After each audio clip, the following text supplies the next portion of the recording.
Makadi mhuri yeZimbabwe nhasi.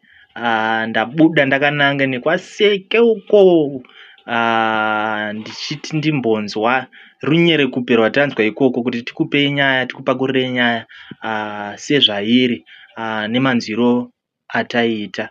Saka inini ndingagone kutsanangurirai nyaya kuti zvii zviri kuitika. Zvinoda muchinzwa kubva kune vanhu vari munyaya yacho, nekuti ndogona kuzoisa mashoko asiriwo. Saka pari zvino rega tisangane nemhuri. Baba makasimba here? Tito makadiwo baba. Aiwa, isusu takasimba. Mungatiudze here kuti tiri musha wekwani? Tiri mauya kuno kwachihuta, muri mumhuri unokwa Benson. Alright.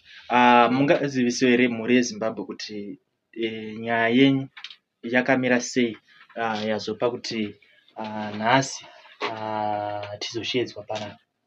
Nyaya yakamira yakadai so. Takati ndiribva kubasa tichisvika pamba, handine mari dzangu dzandaichengeta, handaikwanisa kuti zvoni ndikwanise kunororoka tezvara, nekuti nhasi ndaita sei ndamborora. Saka ndakanokwanisa kuti nditsvage ndichichengeta mari dzangu ndichiso pakanaka, ndibva ndazoishaya mari yangu iyi.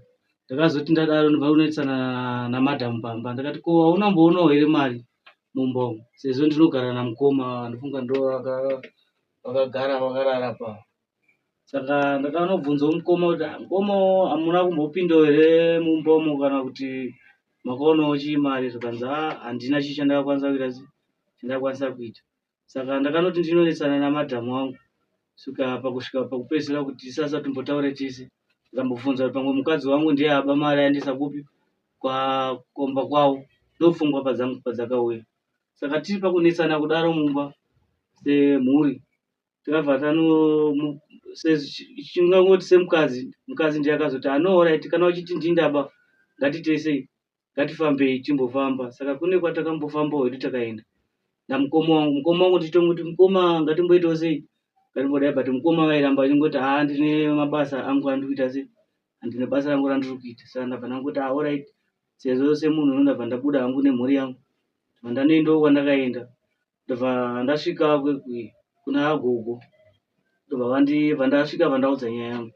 Zvikanzi hapana chakashata, asi iwo zvauchiita ndakuchigadzira zvandichagadzira, uchaona zvauchasangana nazvo. Asi kana wasangana nazvo uchauya kuno kumunhu ndiye achakwanisa kuita sei, kuti kuzoita zvaanenge aita. Alright. Ndiri kunzwa kutsanangura kwenyu kwakanaka. Ndingade kuziva kuti zvaanenge aita zvamuri kutaura ndezvipi chaizvo?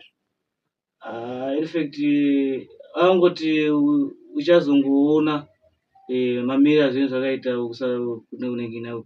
kuti aenda kutoilet. Saka ndakambofunza kuti pamwewo unyepa ndatorerwa mari, sezvo pakakwana kuita mazuva akanoti Saka pane zvandakazongoonawo, pese ndazoona kuti ndo zviripochi, mukoma wangu ndo wakaita sei, ndo wakatora mari yanga ndada kuenda kunorora mudzimai wangu.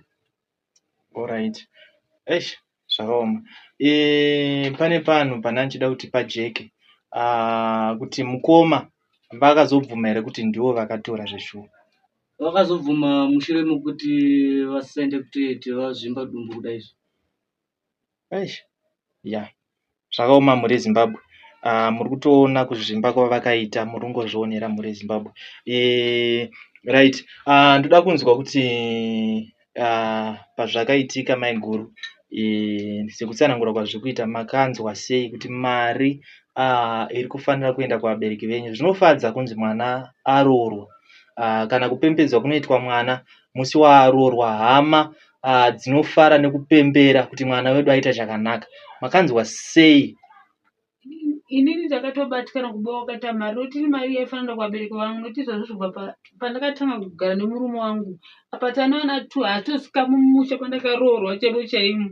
Apa mushure mazvo mari yeunganidzwa yobva yabiwa. Saka ndakatobva ndatopererwawo nato zvibva ndashaya zvokutoita, kuti mari unoita kuvabereki vangu mushure yobva yabiwawo here. Shingai maiguru. Apa pamusoro pazvo ndine murume wangu mbamacho hatitombodzorani naye. usingazoti bamukuru ndo akatopinda mubedroom wangu akabawo mari. Eish, apa mama kunzi mari inenge makaendesa kumusha. Ndaitonzi pane pamwe ndakatoba akati kanaendesa kumba kwedu kasabhanyana nakumhendisa mari yacho. Bamukuru wangu aiti kunyatsoramba zvautana nacho ndakatorawo dai siri kuzvimba kwakatoitawo dai vasina tombobvumana nhasi kutoileti kwacho kwavasingatoite. Chakatoti mati vabvume nyati havasi kuenda kutoileti.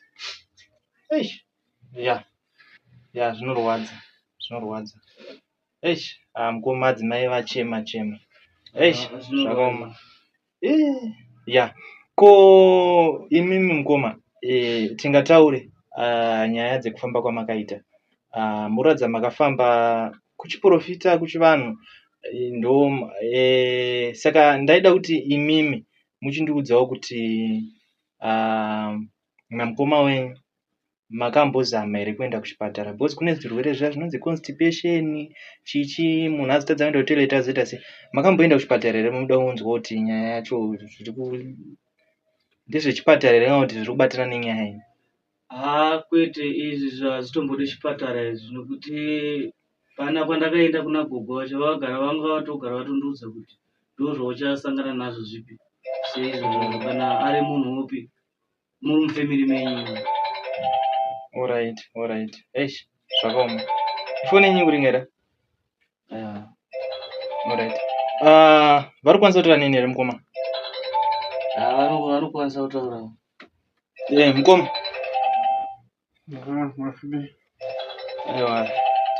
Ndiri kunzwa nyaya yekutsanangura. Mamuchinzwa here pakutsanangura kwainge chitu?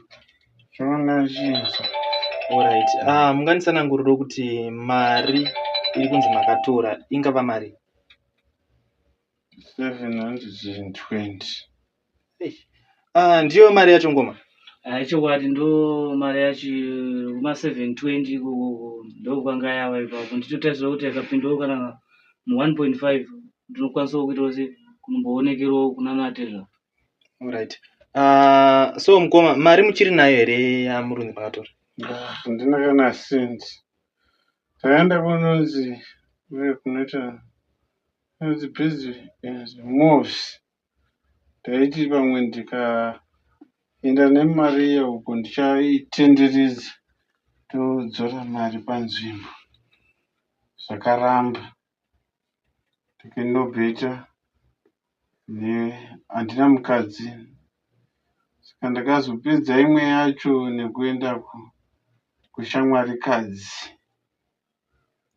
Kusvika ava ndopakandibvunza munena wangu.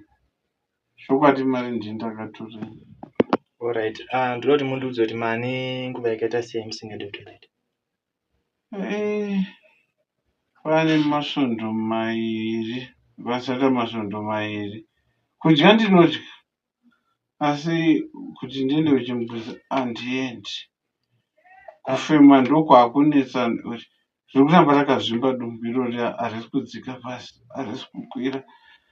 Saka masvondo mairi akwana manje. Alright.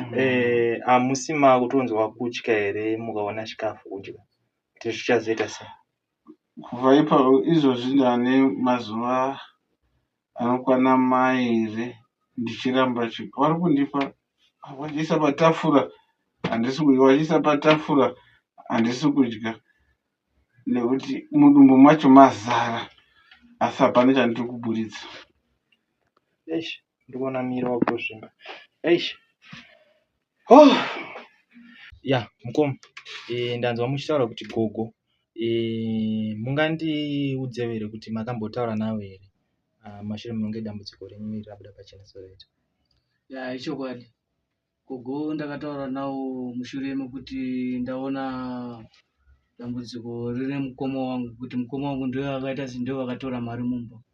Saka ndakafonera gogo ndikataura nawo zvakanzi ndiri zvanamai ndiri kuMozambique. Hanzi vakati hanzi kukapiringwe. Saka vaifanira vakauya Friday. Saka Friday havasati vauya. Saka nanhasiwo ndakutonetsekanawo kuti dambudziko racho mazuva kuramba achiwanda. Dambudziko racho kuramba achikura. Ndikuona mukoma wangu vakanditadzira zvavo. Asi pavasvika apa takutodawo rubatsiro nekuti ndaona kuti gogo wanonoka kudzoka. Alright, kurota nguva tori kuya Friday. Chiwani Nhasi chipiri handiti?